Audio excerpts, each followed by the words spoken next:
എല്ലാ പ്രിയപ്പെട്ട പ്രേക്ഷകർക്കും ആകാശഗംഗയുടെ പുതിയൊരു വീഡിയോയിലേക്ക് സ്വാഗതം. കൊല്ലവർഷം 1202 ആണ്ട് വരികയാണ്.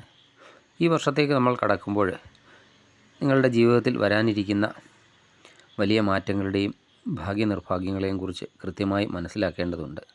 ഇന്ന് നാം വിശകലനം ചെയ്യുന്നത് വിശാഖ നക്ഷത്രക്കാരുടെ വിശദമായ വർഷഫലത്തെ പറ്റിയാണ്. വ്യാഴം, ശനി, രാഹു, കേതു എന്നീ പ്രധാന ഗ്രഹങ്ങളുടെയൊക്കെ രാശിമാറ്റങ്ങൾ നിങ്ങളുടെ തൊഴിലിനെയും ബിസിനസ്സിനെയും സാമ്പത്തികത്തെയും അതുപോലെ കുടുംബജീവിതത്തെ, വിദ്യാഭ്യാസത്തെ, ആരോഗ്യത്തെ എന്നിവയൊക്കെ എങ്ങനെ ബാധിക്കുമെന്നും ഏതൊക്കെ മേഖലകളിലാണ് ജാഗ്രത പാലിക്കേണ്ടതെന്നും ഈ വീഡിയോയിലൂടെ വ്യക്തമായി മനസ്സിലാക്കാം. അതുപോലെ എന്തൊക്കെ പരിഹാര മാർഗങ്ങളാണ് ഈ വർഷം ചെയ്യേണ്ടതെന്നും വീഡിയോയുടെ അവസാനം പറയുന്നുണ്ട്. അതിനാൽ വീഡിയോ അവസാനം വരെ കാണാൻ ശ്രമിക്കുക. ഈ വർഷത്തെ പ്രധാന ഗ്രഹസ്ഥിതികൾ പരിശോധിച്ചാൽ വ്യാഴം 2026 ഒക്ടോബർ 31 വരെ കർക്കിടകൻ രാശിയിലും തുടർന്ന് 2027 ജനുവരി 24 വരെ ചിങ്ങൻ രാശിയിലൂടെയുമാണ് സഞ്ചരിക്കുന്നത്. അതിനുശേഷം വക്രഗതിയിലായി 2027 ജൂൺ 25 വരെ വീണ്ടും കർക്കിടകത്തിലും തുടർന്ന് ചിങ്ങൻ രാശിയിലേക്കും രാശി മാറുന്നുണ്ട്. ശനി 2027 ജൂൺ മാസം വരെ മീനൻ രാശിയിലും അതിനുശേഷം മേടൻ രാശിയിലൂടെയും സഞ്ചരിക്കുന്നു. 2026 ഡിസംബർ 5 രാഹു കുംഭൻ രാശിയിൽ നിന്ന് മകരൻ രാശിയിലേക്കും കേതു കർക്കിടകൻ രാശിയിലേക്കും രാശി മാറുന്നുമുണ്ട്. വിശാഖ നക്ഷത്രത്തിൻ്റെ തുലാക്കൂറിൽ വരുന്ന ആദ്യത്തെ 3 പാദങ്ങൾ, വൃശ്ചികക്കൂറിൽ വരുന്ന അവസാനത്തെ 1 പാദം, ഇങ്ങനെ ഈ 2 കൂറിലായിട്ട് വരുന്നതിനാൽ ഈ ഗ്രഹസ്ഥിതി 2 കൂറിലും സൃഷ്ടിക്കുന്ന വ്യതിയാനങ്ങൾ വ്യക്തമായി മനസ്സിലാക്കേണ്ടതുണ്ട്. ആദ്യം തന്നെ വിശാഖ നക്ഷത്രക്കാരുടെ തൊഴിൽ മേഖലയെക്കുറിച്ച് പരിശോധിക്കാം. 1202 ആണ്ടിൻ്റെ തുടക്കം മുതൽ തന്നെ തൊഴിൽ രംഗത്ത് ശ്രദ്ധേയമായ മാറ്റങ്ങൾ കണ്ടു തുടങ്ങും.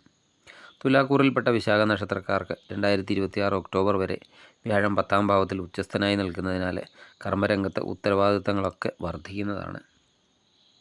ജോലിഭാരമൊക്കെ കൂടുമെങ്കിലും നിങ്ങളുടെ കഴിവൊക്കെ തെളിയിക്കാൻ സാധിക്കുന്നതാണ്. 2026 ഒക്ടോബർ 31 വ്യാഴം 11ാം ഭാവമായ ചിങ്ങത്തിലേക്ക് കടക്കുന്നതോടെ ജോലിയിൽ അർഹമായ അംഗീകാരങ്ങളും സ്ഥാനക്കയറ്റവും ശമ്പള വർധനവും ഒക്കെ ലഭിക്കുന്നതുമാണ്. വിദേശത്തൊക്കെ ജോലി ആഗ്രഹിക്കുന്നവർക്ക് ഈ കാലയളവിൽ 2026 നവംബർ മുതൽ 2027 ജനുവരി വരെയും 2027 ജൂണിന് ശേഷവും അനുകൂലമായ മറുപടിയൊക്കെ ലഭിക്കുന്നതാണ്. എന്നാൽ വൃശ്ചികക്കൂറിലുള്ള വിശാഖ നക്ഷത്രക്കാർക്ക് വ്യാഴം 9ാം ഭാവത്തിൽ സഞ്ചരിക്കുന്നതിനാൽ ഭാഗ്യാനുഭവങ്ങൾ തുടരെ ഉണ്ടാകുന്നതാണ്. തൊഴിൽ രഹിതർക്ക് അനുയോജ്യമായ ജോലി ലഭിക്കാനും സർക്കാർ തലത്തിൽ നിന്നൊക്കെ അനുകൂലമായ ഉത്തരവുകളൊക്കെ ലഭിക്കാനും സാധ്യതയേറെയാണ്. ശനി 2027 ജൂൺ വരെ തുലാക്കൂറുകാർക്ക് 6ാം ഭാവത്തിലും വൃശ്ചികക്കൂറുകാർക്ക് 5ാം ഭാവത്തിലുമാണ്. 6ലെ ശനി ശത്രുദോഷങ്ങളെയും തൊഴിൽപരമായ തടസ്സങ്ങളെയും ഇല്ലാതാക്കും. എന്നാൽ 2027 ജൂണിന് ശേഷം ശനി മേടൻ രാശിയിലേക്ക് കടക്കുന്നതോടെ തുലാക്കൂറുകാർക്ക് കണ്ടകശനി ആരംഭിക്കുന്നതിനാൽ സഹപ്രവർത്തകരുമായും മേലധികാരികളുമായും ഒക്കെ സംസാരിക്കുമ്പോൾ അനാവശ്യമായ വാഗ്വാദങ്ങളൊക്കെ ഒഴിവാക്കാൻ പ്രത്യേകം ശ്രദ്ധിക്കണം. മൊത്തത്തിൽ പറഞ്ഞാൽ വർഷത്തിൻ്റെ മധ്യത്തോടെ തൊഴിൽ രംഗത്തെ നല്ല രീതിയിലുള്ള ഒരു മുന്നേറ്റത്തിന് സാധ്യതയുണ്ടെങ്കിലും 2027 ജൂണിന് ശേഷം തീരുമാനങ്ങളൊക്കെ എടുക്കുമ്പോൾ തിടുക്കം കൂട്ടുകയും അരുത്. അടുത്തതായി ബിസിനസ് ചെയ്യുന്ന വിശാഖ നക്ഷത്രക്കാർക്ക് ഈ വർഷം എന്തൊക്കെയാണ് സംഭവിക്കുന്നതെന്ന് നോക്കാം. നിക്ഷേപങ്ങൾക്കും പുതിയ സംരംഭങ്ങൾക്കും ഏറ്റവും അനുയോജ്യമായ സമയമാണ്. വ്യാഴം ചിങ്ങൻ രാശിയിലൊക്കെ നിൽക്കുന്ന കാലയളവ്.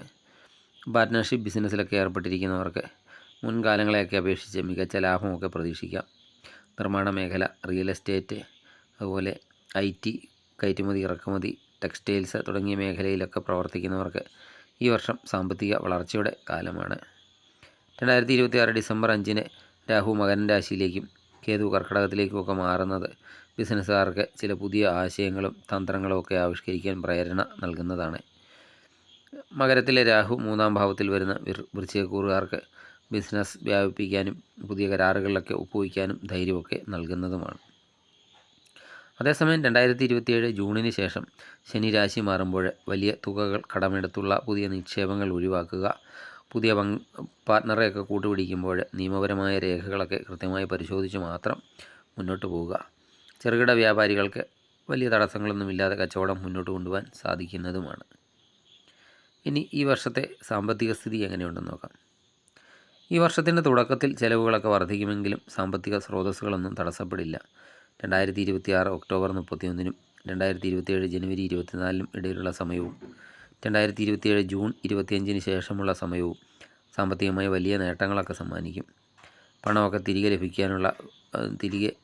ലഭിക്കാനും പിരിഞ്ഞു കിട്ടാനുള്ള കുടിശ്ശികകളൊക്കെ ലഭിക്കാനും അതുപോലെ പഴയ കടങ്ങളൊക്കെ വീട്ടി തീർക്കാനും ഈ കാലയളവിൽ സാധിക്കുന്നതാണ്. അതുപോലെ ഭൂമി, വീട്, വാഹനം എന്നിവയൊക്കെ വാങ്ങാൻ ആഗ്രഹിക്കുന്നെങ്കിൽ ഈ വർഷം അതും സാധ്യമാകുന്നതാണ്. എന്നാൽ 2026 ഡിസംബർ 5 ശേഷം 4-ാം ഭാവത്തിൽ രാഹു വരുന്ന തുലാക്കൂറുകാർ വസ്തുവകകളൊക്കെ വാങ്ങുമ്പോൾ ആധാരവും രേഖകളും ഒക്കെ കൃത്യമായി പരിശോധിച്ച് ഉറപ്പുവരുത്തണം. അല്ലാത്ത പക്ഷം ഭാവിയിൽ നിയമപരമായ കുരുക്കുകളൊക്കെ ഉണ്ടാകാനും സാധ്യതയുണ്ട്. ഓഹരി വിപണിയിലോ ലോട്ടറിയിലോ ഒക്കെ പണം നിക്ഷേപിക്കുന്നവർ 2027 ജൂണിന് ശേഷം അതീവ ജാഗ്രതയൊക്കെ പാലിക്കണം. വലിയ ലാഭം പ്രതീക്ഷിച്ചുള്ള ഊഹക്കച്ചവടങ്ങളെ വലിയ നഷ്ടത്തിലേക്കൊക്കെ ചിലപ്പോൾ പോയേക്കാം. ഇനി നിങ്ങളുടെ കുടുംബജീവിതത്തിലേക്ക് കടന്നാൽ 1202 ആണ്ടിൽ വിശാഖ നക്ഷത്രക്കാരുടെ കുടുംബത്തിൽ വ്യാഴത്തിൻ്റെയൊക്കെ അനുകൂല സ്ഥിതി മൂലം ശുഭകാര്യങ്ങളൊക്കെ നടക്കാൻ സാധ്യതയേറെയാണ്. വിവാഹപ്രായമെത്തിയ വിശാഖ നക്ഷത്രക്കാർക്ക് അനുയോജ്യമായ ജീവിത പങ്കാളിയൊക്കെ കണ്ടെത്താൻ ഈ വർഷം സാധിക്കുന്നതാണ്. സന്താനങ്ങളില്ലാതെ വിഷമിക്കുന്നവർക്ക് സന്താന ഭാഗ്യമൊക്കെ സിദ്ധിക്കുന്ന നല്ലൊരു കാലയളവാണ് വരാൻ പോകുന്നത്. ദാമ്പത്യ ജീവിതത്തിലൊക്കെ മുൻപുണ്ടായിരുന്ന അഭിപ്രായ വ്യത്യാസങ്ങളും അകൽച്ചകളും ഒക്കെ മാറി പരസ്പര സ്നേഹവും ധാരണയും ഒക്കെ വർദ്ധിക്കുന്നതാണ്. മാതാപിതാക്കളുടെ ആരോഗ്യകാര്യത്തിൽ പൊതുവെ തൃപ്തികരമായ അനുഭവങ്ങളൊക്കെ ഉണ്ടാകുമെങ്കിലും കേതു കർക്കിടകത്തിലേക്കൊക്കെ മാറുന്ന 2026 ഡിസംബറിന് ശേഷം മാതാവിൻ്റെയൊക്കെ ആരോഗ്യകാര്യത്തിൽ കൂടുതൽ ശ്രദ്ധ പുലർത്തുന്നത് നന്നായിരിക്കും. അതുപോലെ കുടുംബസ്വത്ത് സംബന്ധിച്ച തർക്കങ്ങളൊക്കെ ഒത്തുതീർപ്പിലൊക്കെ എത്തുന്നതാണ്. ബന്ധുക്കളുമായിട്ട് നിലനിന്നിരുന്ന ശത്രുതയൊക്കെ അവസാനിക്കുകയും സൗഹൃദമൊക്കെ പുനഃസ്ഥാപിക്കപ്പെടുകയും ചെയ്യുന്നതുമാണ്. ഇനി വിദ്യാർത്ഥികളുടെ കാര്യം നോക്കിയാൽ വിശാഖ നക്ഷത്രത്തിൽ ജനിച്ച വിദ്യാർത്ഥികൾക്ക് പഠനത്തിൽ ശ്രദ്ധയും ഏകാഗ്രതയും ഒക്കെ വർദ്ധിക്കുന്നതാണ്. മത്സര പരീക്ഷകൾക്കൊക്കെ തയ്യാറെടുക്കുന്നവർക്ക് മികച്ച വിജയവും ആഗ്രഹിച്ച കോളേജിലോ കോഴ്സിലോ ഒക്കെ പ്രവേശനം ലഭിക്കുകയും ചെയ്യുന്നതാണ്. ഉന്നത പഠനത്തിനായിട്ട് വിദേശത്തേക്കൊക്കെ പോകാൻ ആഗ്രഹിക്കുന്നവർക്ക് വ്യാഴത്തിൻ്റെയും രാഹുവിൻ്റെയും ഒക്കെ സഞ്ചാരം അനുകൂല സാഹചര്യങ്ങളൊക്കെ ഒരുക്കുന്നതാണ്. പ്രത്യേകിച്ച് ഗവേഷണ രംഗത്തുള്ളവർക്ക് അതുപോലെ സാങ്കേതിക മേഖലയിലൊക്കെ പ്രവർത്തിക്കുന്നവർക്കും നല്ല രീതിയിലുള്ള നേട്ടങ്ങൾ ഉണ്ടാക്കാൻ സാധിക്കും. എന്നാലും 2027 ജൂണിന് ശേഷം വരുന്ന ശനി മാറ്റം മൂലം അലസതയൊക്കെ ഉണ്ടാകാൻ സാധ്യതയുള്ളതിനാൽ പഠനകാര്യത്തിൽ വിദ്യാർത്ഥികൾ പ്രത്യേകം ശ്രദ്ധിക്കേണ്ടതുമാണ്.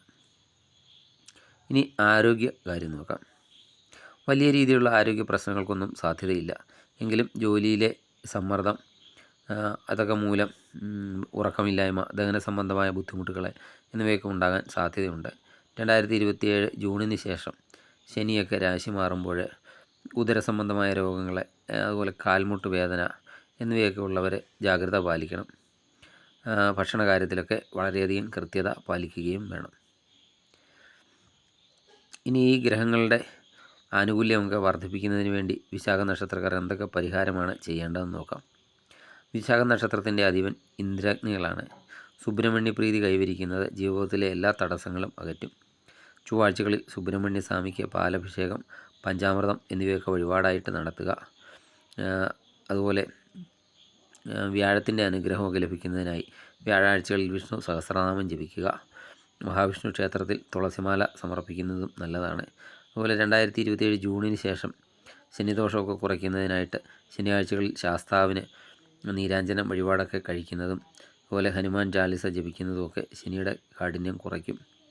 അതുപോലെ രാഹു കേതുക്കളുടെ ദോഷപരിഹാരത്തിനായിട്ട് ശിവക്ഷേത്രത്തിലോ നാഗരാജ ക്ഷേത്രത്തിലോ ഒക്കെ വഴിപാടുകൾ കഴിക്കുക.